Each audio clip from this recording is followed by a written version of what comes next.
Hello guys, एक कहानी प्रस्तुत है। गुरु दक्षिणा। एक बार एक शिष्य ने विनम्रता पूर्वक अपने गुरु जी से पूछा, गुरु जी, कुछ लोग कहते हैं कि जीवन एक संघर्ष है, कुछ अन्य कहते हैं जीवन का खेल है और कुछ जीवन को एक उत्सव की संज्ञा देते हैं। इनमें से कौन सही है? गुरु जी ने तत्काल बड़े ही धैर्यपूर्वक उत्तर दिया, पुत्र, जिन्हें गुरु नहीं मिला उनके लिए जीवन एक संघर्ष है, जिन्हें गुरु मिल गया उनका जीवन एक खेल है। और जो लोग गुरु द्वारा बताए गए मार्ग पर चलने लगते हैं, मात्र वे ही जीवन को एक उत्सव का नाम देने का साहस जुटा पाते हैं। यह उत्तर सुनने के बाद भी शिष्य पूरी तरह से संतुष्ट नहीं था। गुरु जी को आभास हो गया। वे कहने लगे, लो, तुम्हें इस संदर्भ में एक कहानी सुनाता हूँ, ध्यान से सुनो। उन्होंने जो कहानी सुनाई वह इस प्रकार थी। एक बार की बात है, किसी गुरुकुल में 3 शिष्यों ने अपना अध्ययन संपूर्ण करने पर अपने गुरु जी से यह बताने के लिए विनती की उन्हें गुरु दक्षिणा में उनसे क्या चाहिए।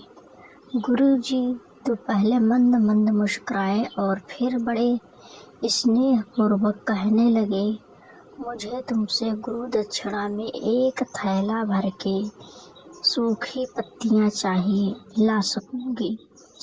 वे तीनों मन ही मन बहुत प्रसन्न हुए, क्योंकि उन्हें लगा कि वे बड़ी आसानी से अपने गुरु जी की इच्छा पूरी कर सकेंगे।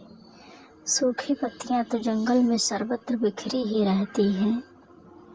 वे उत्साहपूर्वक एक ही स्वर में बोले, जी गुरु जी, जैसी आपकी आज्ञा। अब वे तीनों शिष्य चलते चलते एक समीपस्थ जंगल में पहुंच चुके थे, लेकिन यह देखकर कि वहां पर तो सूखी पत्तियां केवल एक मुट्ठी भर ही थी, उनके आश्चर्य का ठिकाना न रहा। वे सोच में पड़ गए कि आखिर जंगल में कौन सूखी पत्तियां उठा कर ले गया होगा। इतने में ही उन्हें दूर से आता हुआ कोई किसान दिखाई दिया।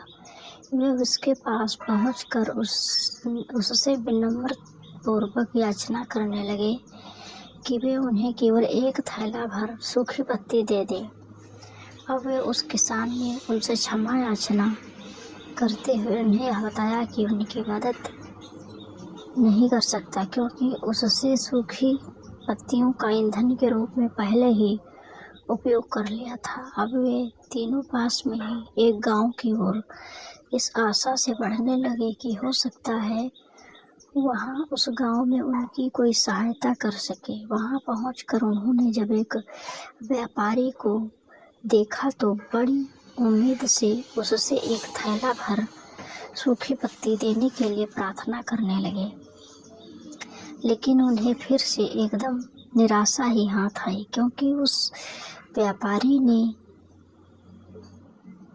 तो पहले कुछ पैसे कमाने के लिए सूखी पत्तियों के दोने बनाकर बेच दिए थे। लेकिन व्यापारी ने उदारता दिखाते हुए उन्हें एक बूढ़ी माँ के पास बताया, जो सूखी पत्तियां एकत्रित करती थी। पर भाग्य ने यहाँ पर भी उनका साथ नहीं दिया, क्योंकि वह बूढ़ी माँ तो उन पत्तियों को अलग अलग प्रकार की औषधि बनाया करती थी। अब निराश होकर वे तीनों खाली हाथ ही गुरुकुल लौट गए। गुरु जी ने उन्हें देखते ही स्नेहपूर्वक कहा, पुत्रों, ले आए गुरु दक्षिणा। तीनों ने सर झुका लिया। गुरु जी द्वारा दोबारा पूछे जाने पर उनमें से एक शिष्य कहने लगा, गुरुदेव, हम आपकी इच्छा पूरी नहीं कर पाए। हमने सोचा था कि सूखी पत्तियां तो जंगल में सर्वत्र बिखरी ही रहती होंगी, लेकिन बड़े आश्चर्य की बात है कि लोग उनका भी कितनी तरह से उपयोग करते हैं। गुरुजी पहले ही की तरह मुस्कुराते हुए प्रेम पूर्वक बोले, निराश क्यों होते हो, प्रसन्न हो जाओ। और यही ज्ञान की सूखी पत्तियां भी व्यर्थ नहीं हुआ करती, बल्कि उनमें भी अनेक उपयोग हुआ करते हैं। गुरु दक्षिणा के रूप में तीनों शिष्य गुरु जी को प्रणाम करके खुशी खुशी अपने घर की ओर चले गए। वह शिष्य जो गुरु जी की कहानी एकाग्रचित होकर सुन रहा था, अचानक बड़े उत्साह से बोलो, गुरु जी, अब मुझे अच्छी तरह से ज्ञात हो गया है कि आप क्या कहना चाहते हैं। आपका संकेत वस्तुतः इसी ओर है, ना कि सर्वत्र सुलभ सूखी पत्तियां भी निरर्थक या बेकार नहीं होती। तो फिर हम कैसे किसी भी वस्तु या व्यक्ति को छोटा या महत्वहीन मानकर उसका तिरस्कार कर सकते हैं। चींटी से लेकर हाथी तक और सुई से लेकर तलवार तक सभी का अपना अपना महत्व होता है। गुरु जी भी तुरंत ही बोले, हाँ पुत्र, मेरे कहने का यही तात्पर्य है कि हम जब भी किसी से मिले तो उसे यथो योग्य मान देने का भरसक प्रयास करें, ताकि आपस में स्नेह, सद्भावना, सहानुभूति एवं सहिष्णुता का विस्तार होता रहे।